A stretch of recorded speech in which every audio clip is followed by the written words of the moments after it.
कैसे हो? एक मिनट, ओके। कैसे हो सब लोग? बढ़िया? फेस भी हो रहा है पूरा परफेक्ट? चलो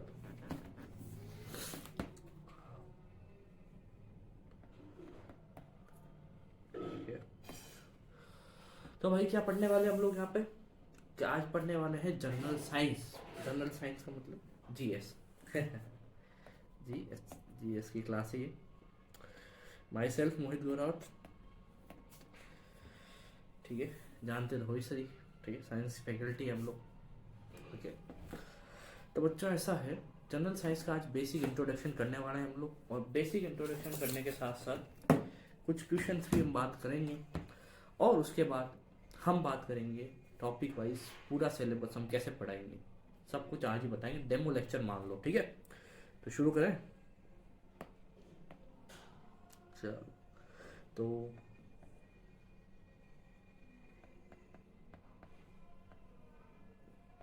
देखो, सबसे पहले जो साइंस है ना आपकी, इस साइंस को तीन भागों में बांटा है। पीसीबी, बीसीपी, कुछ भी लिख दो, ठीक है? पीसीबी लिख देते, ठीक है? ये PCB, physics chemistry and biology, भौतिक विज्ञान, ठीक है, हिंदी में भी लिख सकते हैं अपन, भौतिक विज्ञान, रसायन विज्ञान, और ये है हमारी जीव विज्ञान। स्टार्ट क्या करेंगे, पहले हम बायोलॉजी, साथ साथ केमिस्ट्री चलाएंगे। फिर जब बायोलॉजी हमारी पूरी हो जाएगी तो फिर केमिस्ट्री जो थोड़ी बचेगी तो साथ फिजिक्स स्टार्ट कर देंगे। क्लियर? इनमें सबसे हार्ड क्या पड़ता है? तो आर्ट्स वालों के तीनों हार्ड है, ठीक है?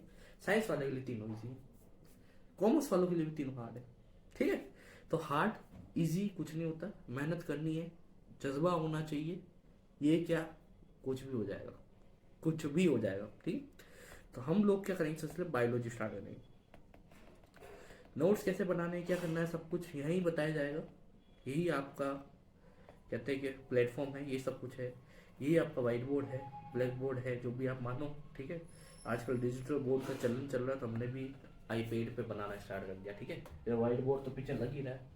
तो देखो, इस पे जो लिखा जाएगा वो नोट डाउन करना जरूरी नहीं, जो बोलूंगा वही नोट डाउन करना है।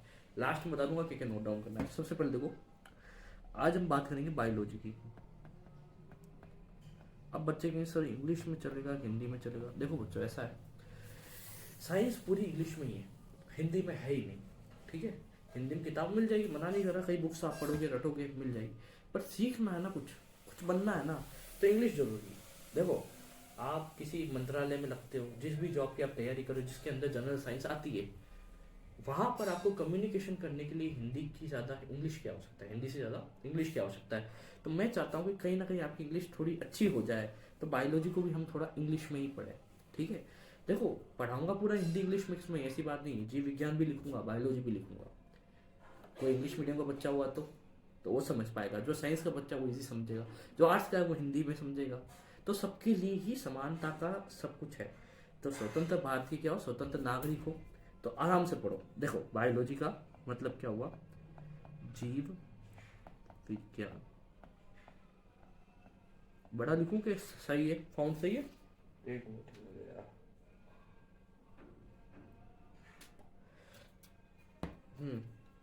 देखो, इसकी दो ब्रांचें कर दी, इसकी भी क्या कर दी, दो ब्रांचें कर दी। एक कर दी हमारी जूलॉजी, एक कर दी हमारी BOTANY, बॉटनी। जूलॉजी यानी जंतु, जू में क्या होते हैं भाई, जानवर, जानवर यानी मारवाड़ी में कहते हैं जानवर, जानवर यानी जंतु, जंतु। लॉजी का मतलब अध्ययन, जंतु का अध्ययन, जीव विज्ञान, जंतु विज्ञान लिख दो आप, चलो विज्ञान, जंतु विज्ञान। एक कर दिया बॉटन, बॉटन को अगर लैटिन भाषा में, लैटिन भाषा जो है हमारी, लैटिन लैंग्वेज में अगर बात करें तो क्या है, झाड़ियाँ, यानी कि पेड़ पौधे, झाड़ियाँ यानी कि पौधों का अध्ययन।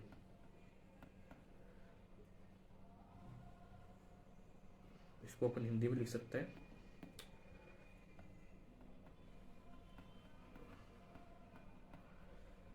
वनस्पति विज्ञान। अब ज़्यादा अपन डीप में नहीं जाएंगे, अपन वो साइंस वालों की तरह अंदर नहीं घुसेंगे, ठीक है। अगर आपको अंदर घुस के एकदम डिटेल में पढ़ना है तो आप मेरा दूसरा चैनल है ना, MG+ मोहित बुरावत प्लस, उस पर जाए। बहुत डिटेल में पढ़ाया गया है, कितना, बहुत ज़्यादा अंदर डिटेल में पढ़ाया गया है, वहाँ पढ़ो, ठीक है। यहाँ आपको गवर्नमेंट जॉब की तैयारी करनी है तो बस ऊपर ऊपर से अपन को साइंस को समझना है। जंतु विज्ञान के जनक कौन थे, बोल दो, अरस्तु। बायोलॉजी के जनक कौन थे, अरस्तु।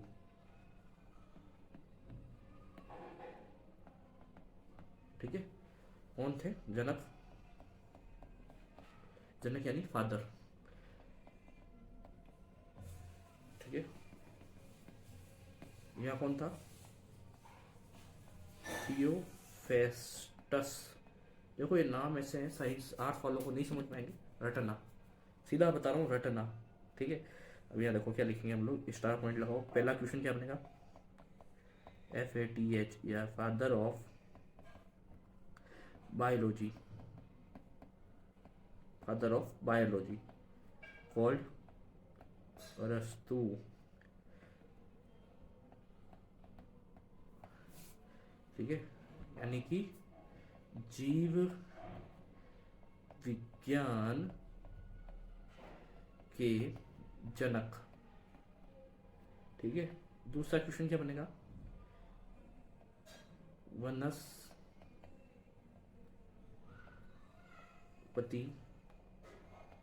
अरे ये कैसे लिख दिया, वनस्पति, बॉटनी लिख दो आप तो, बॉटनी के जनक कौन था, थियोफेस्टस।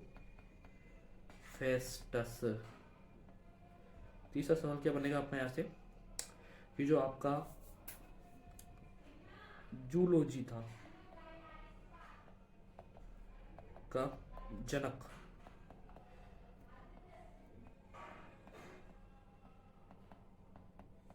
अरस्तु, ठीक है। तो आपको क्या चाहिए, 3 क्वेश्चन बता दिए, father of botany, father of zoology और father of botany, sorry biology. तीनों के अंदर जनक कौन है, अलग अलग है। जूलॉजी और किसके, आपको बता दिया। बायोलॉजी के जनक कौन है, अरस्तु। और थियोफेस्टस किसके, हमारे बॉटनी के। चलो यहाँ बेसिक बेसिक हमने चीज देखी। अब देखो सीधी सी बात है, बायोलॉजी समझने से पहले 2 चीजें समझनी जरूरी है। एक तो कौन जीवित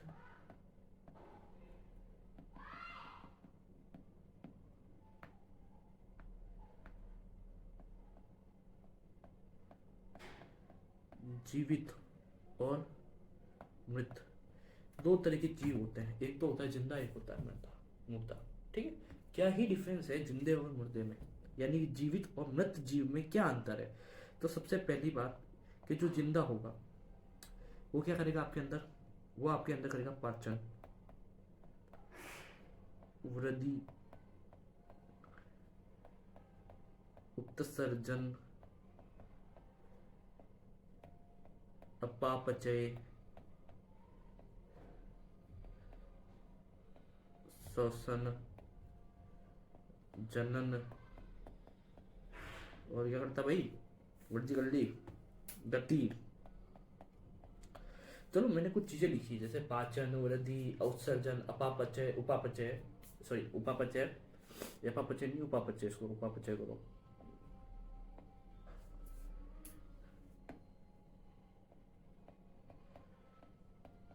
उपापचय, श्वसन, जनन, गति। तो ये सब चीजें जो करेगा वो तो है जीवित, और जो नहीं करेगा वो है मृत। बात समझ आ गई कि जीवित इंसान और मृत इंसान में फर्क कैसे बताएंगे, कि अगर कोई व्यक्ति चल रहा है, श्वसन कर रहा है, सांस ले रहा है, खाना खा रहा है, ठीक है, अपने समान नई संतति उत्पन्न कर रहा है, खाना खा के उसे निकाल भी रहा है समय समय पे, ठीक है, तो ये सब काम कर रहा है, तो इसका मतलब वो क्या है, जीवित है। और ये सब नहीं कर रहा है तो वो क्या है, मृत है। बहुत सालों पहले क्या हुआ, जब आदि मानव हुआ करते थे, चलो कहानी सुनाता हूँ बढ़िया सी, जुकाम हो गया है ना, कहानी सुनाता हूँ। आदि मानव हुआ करते थे, जो आदि मानव जो थे वो इस तरह के लोग थे जिनको कुछ पता ही नहीं था। सबसे पहले आदि मानव है, आदि मानव कुछ नहीं पता बेचारों को, वही पेड़ पौधे की छाल मान के हुला ला करते रहते थे। उनको बोलना आता नहीं, कन्वर्सेशन भी नहीं करना आता था, कोई कैसे बताए। तो वो क्या करते, जानवर को मारते, कच्चा मांस खाते, ठीक है। अब उनमें कोई मर जाता तो कैसे पता चलता, भाई बोल तो सकता नहीं, साइंस इतनी टेक्नोलॉजी डेवलपमेंट था नहीं, कैसे पता चलता। तो जैसे अगर कोई मर गया तो गिर गया, मर गया, पड़ गया, तो वो उसका इंतजार करते, आज उठेगा, कल उठेगा, परसों उठेगा, थोड़े दिन हो गए, 10 दिन हो गए, 15 दिन हो गए, वो आदमी उठा ही नहीं। वो शिकार भी नहीं करता, वो खाता भी नहीं, वो पीता भी नहीं, कुछ नहीं कर रहा। नहीं तो चिल्लाता, चिल्ला भी नहीं रहा, इधर से उधर दौड़ भी नहीं रहा। आदि मानव इधर से उधर दौड़ते रहते थे, ना वो दौड़ा, कुछ नहीं कर रहा यार, ये आदमी क्या हो गया क्या। वो तो उसको हिलाते बुलाते, वो बोलना नहीं बहुत दिन तक, धीरे धीरे उसकी बॉडी गलने लगी, नष्ट हो गया। ऐसे कुछ बहुत सारे केसेस हुए ना, तब पता चला अरे यार बात तो गड़बड़ है, इसका मतलब ये आदमी नहीं है। अगर कोई 2-4 दिन तक ऐसे नहीं बोलता करता ना, इसका मतलब मर गया, ये घोषणा हो गई। क्यों? क्योंकि धीरे धीरे तो वो बॉडी गलने लग जाती, बैक्टीरिया उसमें कोज हो जाते हैं, वो पूरी गलने लग जाती, एक दिन नष्ट हो जाती। तो इसका थोड़े दिन बाद उनको पता चलने लगा भाई क्या लफड़ा है, एक ना एक दिन तो ऐसा कुछ होना है अपने साथ भी, ठीक है। जिस दिन हमने खाना बंद कर दिया, जिस दिन हमने घूमना बंद कर दिया, हम लेट गए, सो गए, हम निकल लिए, ठीक है। तो ऐसे आदि मानव से हुआ सब कुछ। तो ये कुछ लक्षण मैंने आपको बता दिए, पाचन, वृद्धि, उत्सर्जन, उपापचय, श्वसन, गति, जनन। क्लियर?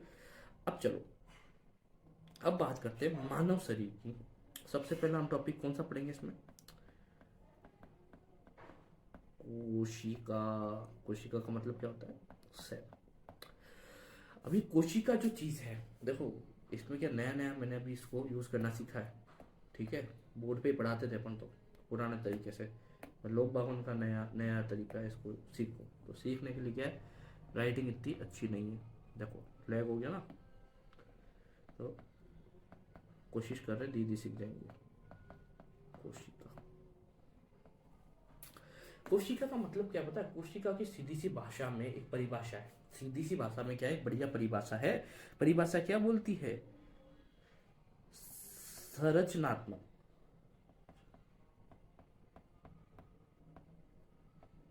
व क्रियात्मक, ठीक है, सही लिखा है, सही लिखा ना, संरचनात्मक, क्रियात्मक, तबक, हाँ क्रियात्मक, ये चीज है। अब देखो परिभाषा में सुनाता हूं, अब आप लोग नोट डाउन करना सुन के। मानव शरीर की सबसे छोटी इकाई जो संरचनात्मक व क्रियात्मक रूप से कार्यरत हो, यानी कि वो संरचना बनाती है, क्रिया बनाती है और इंडिपेंडेंट है। सबसे बड़ी बात है कि वो खुद के ऊपर इंडिपेंडेंट है, इससे छोटी चीज इंडिपेंडेंट नहीं होगी, मतलब स्वतंत्र नहीं होगी, समझे आप? अब देखो इस चीज का कहने का तात्पर्य क्या है। मानव शरीर की सबसे छोटी कोशिका, सबसे छोटी संरचनात्मक व क्रियात्मक इकाई क्या कहलाती है? आपकी कोशिका। हिंदी में लिख दो यहाँ पर, देखो मानव शरीर की सबसे छोटी संरचनात्मक व क्रियात्मक इकाई कोशिका कहलाती है। देखो मानव शरीर की सबसे छोटी संरचनात्मक व क्रियात्मक इकाई क्या कहलाती है? कोशिका, ठीक है। ह्यूमन बॉडी की सबसे छोटी स्ट्रक्चरल एंड फंक्शनल यूनिट, इसे स्ट्रक्चरल एंड फंक्शनल यूनिट कहते हैं इंग्लिश में। Structural and functional unit called cell. Clear? अब क्या हुआ, देखो एक और स्टोरी सुनते हैं। अब सेल जब खोजी गई तो सबसे पहले भाई साहब माइक्रोस्कोप खोजा गया, फिर माइक्रोस्कोप में थोड़ा चेंजेस लाया गया, चेंजेस लाए गैलीलियो ने, चेंजेस लाए। गैलीलियो क्या था? दूरबीन का खोज करता, ठीक है, फादर ऑफ दूरबीन कह सकते हो, ठीक है। टेलीस्कोप की खोज किसने करी थी? गैलीलियो ने। अब इसके बाद आए रॉबर्ट हुक। रॉबर्ट हुक ने क्या किया भाई साहब, आ गए, मुंह उठा के, आ गए, उन्होंने क्या एक छोटा सा अपना घर में सूक्ष्मदर्शी बनाया। सूक्ष्मदर्शी यानी माइक्रोस्कोप। देखो जो छोटी चीजें वो हम आंखों से नहीं देख सकते, उसे हम किसकी सहायता से देखते हैं? माइक्रोस्कोप की सहायता से। अब माइक्रोस्कोप बना दिया, किसने बनाया भाई साहब? रॉबर्ट हुक ने बना दिया अपना घर पे। अब फिर रॉबर्ट हुक को बैठे बैठे सपना है, मजा नहीं आ रहा, चलो बाहर में चलते हैं, ड्रिंक लेते हैं। पीने वाला आदमी था, गया गया तो भाई साहब जैसे बाहर पहुंचा, कोई बोतल ली। पुराने समय में दारू बोतल कैसे आती है पता है? ठीक है। बियर बार बोतलें कैसी होती है पता है? कांच की, ऊपर लकड़ी का ढक्कन होता था, उसे कॉर्क कहते थे। कॉर्क, कॉर्क क्या कहते थे? लिख दो, क्या कहते थे उसको? कॉर्क। अब वो कॉर्क जो होता था, वो जो कॉर्क होता था ना, कॉर्क बड़ी कमाल की चीज थी। उन्होंने वो कॉर्क लिया है घर पे, पी पी आके आए, उसको काट के देखा, उसमें उनको कुछ संरचना दिखी। उन्होंने उसने अपने माइक्रोस्कोप में कुछ ऐसा देखा, देखो इस तरीके की उनको एक संरचना दिखी, मधुमक्खी के छत्ते के समान। किसके समान? मधुमक्खी।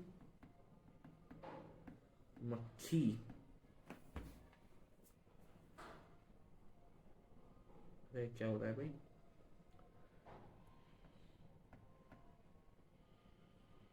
मधुमक्खी के छत्ते के समान संरचना दिखी, ठीक है। अब इस छत्ते के समान संरचना को उन्होंने क्या नाम दिया? सेल्यूला। नाम दिया सेल्यूला। आगे जाके वही नाम सेल में बना।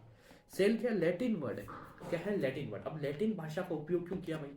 हिंदी इंग्लिश में भी तो नाम दे सकते थे, मारवाड़ी में दे देते, गुजराती में दे देते, तमिल में दे देते। उसने इसी में क्यों दिया पता है क्या? कि अपने जो इतनी भाषाएं हैं, अपनी जितनी भाषाएं, इन सब में क्या है, वर्ड का बहुत सारे मतलब है। जैसे हिंदी भाषा के अंदर आपके वर्ड के बहुत मतलब है। जैसे अगर मैं आसमान की बात करूं, तो आसमान को आकाश भी कहोगे, आसमान भी कहोगे, नीलंबर भी कहते हैं, शायद नीलंबर कहते हैं ना, नीलंबर भी कहते होंगे, है ना। और भी कई सारे पर्यायवाची के अनेकार्थक शब्द है, ऐसे जैसे इंग्लिश में भी है पर्यायवाची। बट अगर आप लैटिन भाषा को देखो, तो लैटिन भाषा जो है, ये लैटिन लैंग्वेज जो है, ये डेड लैंग्वेज है। ये डेड लैंग्वेज है। ये डेड भाषा क्यों है? मृत भाषा क्यों है? मृत भाषा। इसे मृत भाषा क्यों कहते हैं?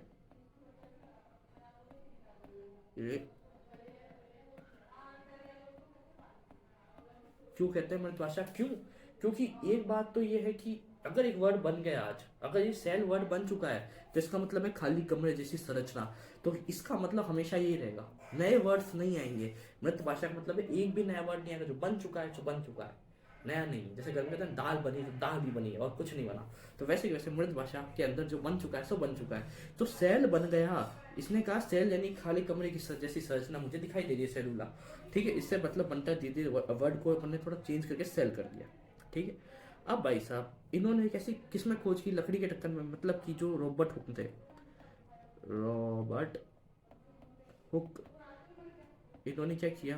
पहला तो काम किया 1665 में है। इन्होंने क्या किया? इस चीज को ऐसे लिखते जाना पॉइंट वाइज।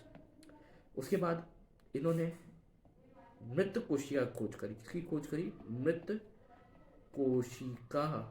अब ये मृत कैसे हुई? अरे भाई, पेड़ से लकड़ी कटी, कट के अलग हो गई, सेल डैमेज हो गए, फिर लकड़ी का कॉर्क बना। ठीक है, तो लकड़ी तो पेड़ से अलग हो गई ना। अब आपका हाथ काट के फेंक दूंगा, तो हाथ तो मृत हो गया। अब उसमें कुछ जान तो ना रही है। तो क्या है? मृत कोशिका खोज की। किस कोशिका खोज की? पादप कोशिका। किस कोशिका खोज की? अपने भाई साहब पादप कोशिका खोज की। जंतु कोशिका खोज नहीं, पादप कोशिका खोज गई। ठीक है। इसके बाद कुछ समय बाद एक वैज्ञानिक आए, जिनका नाम क्या था बताइए? Antonie von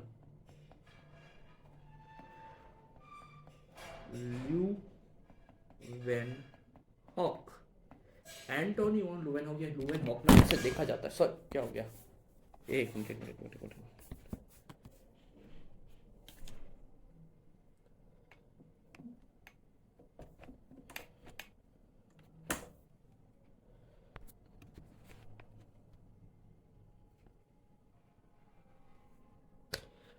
sorry for disturbance, थोड़ा स्टैंड से कैमरा नीचे की तरफ हो गया था। तो एंटोनी वॉन लुवेनहॉक ने क्या किया? इन्होंने किया जीवित कोशिका की खोज। अब बहुत जने कहते हैं कि भाई साहब इन्होंने पानी में खोजी, कोई कहता है इन्होंने वो जो मड के पानी में खोजी, कोई कहता है रेन वाटर में खोजी, कोई कहता है आरबीसी में खोजी। बहुत सारे मिथ है। कोई कहता है बैक्टीरिया में खोज दी, दांतों की जो ये गम्स है, जो पीला पीला जमा होता है, इसकी सेल्स में खोद दी। बहुत एग्जाम्पल्स है। तो खोज दई, वैसे आपको इतना याद रखना, खोजी थी। जीवित कोशिका खोज किसने करी थी? क्वेश्चन बन गया क्या? फटाफट यहाँ से देखो कि मृत कोशिका खोज कब की गई? 1665 में। किसने करी? रॉबर्ट हुक ने करी। उसके बाद किस में करी? पादप कोशिका की, ठीक है, कॉर्क में। एंटोनी वॉन डुवेनहॉक जीवित कोशिका का खोज करता, फादर ऑफ एंटोनी वॉन डुवेनहॉक ने क्या किया? जीवित कोशिका की खोज की। इसके बाद बात करते हैं अपन, ओहो इतनी बड़ी स्लाइड कैसे हुई? मीडियम पर। इसके बाद इसमें से क्वेश्चन बनना है, वो बन क्या सकता है? देखो, अरे वो बन सकता है आपका अध्ययन। अध्ययन को क्या कहते हैं? सेल के अध्ययन क्या कहते हैं? साइटोलॉजी कहते हैं, साइटोलॉजी।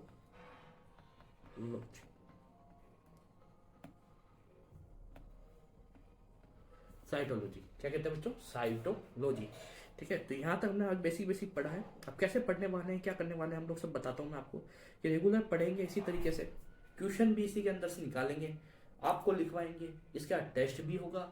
डीपीपी तो नहीं हो सकती, डीपीपी तो नीट वाला काम है। अपना रेगुलर टेस्ट होने वाला है, रेगुलर 10-15 क्वेश्चन प्रैक्टिस करेंगे इस चीज़ के बारे में। पहले बायो पढ़ेंगे, फिर केमिस्ट्री पढ़ेंगे, फिर फिजिक्स पढ़ेंगे, और जल्दी ही इस कोर्स को कंप्लीट करेंगे, ठीक है। किसके लिए तैयारी करवा रहे हैं? ऑल एग्जाम्स के लिए, ऐसी कोई पर्सनल एग्जाम्स की कोई तैयारी नहीं है। जनरल साइंस जिस चीज़ को पढ़नी पढ़ सकता है, और यहाँ पर हर एक टॉपिक क्लियर होगा। क्लियर? कोई दिक्कत नहीं। एंजॉय करो, मौज करो, पढ़ते रहो, ठीक है। ज़्यादा पढ़ना मत, एक तो पागल हो जाओ। तो जितना अपनी कैपेसिटी है उतना पढ़ो, आराम से पढ़ो। पढ़ को इतना पढ़ो कि जो पढ़ा है वो समझ में आना चाहिए। मेरा मानना यही है कि जितना हमने पढ़ा है ना, वो हमारे खोपड़े में बैठ जाना चाहिए। इतना भी ना कि हम 2 घंटे बैठने की पावर है, हम 8-8 घंटे बैठ रहे हैं, तो कुछ पढ़ा ही नहीं भाई, खुद के साथ धोखा कर रहे हो। 8 घंटे बैठ गए, अरे भाई 8 घंटे बैठने की रिक्वायरमेंट है, बट अपना शरीर तो नहीं कहता ना 8 घंटे बैठने का। हमने तो धीरे धीरे बैठेंगे।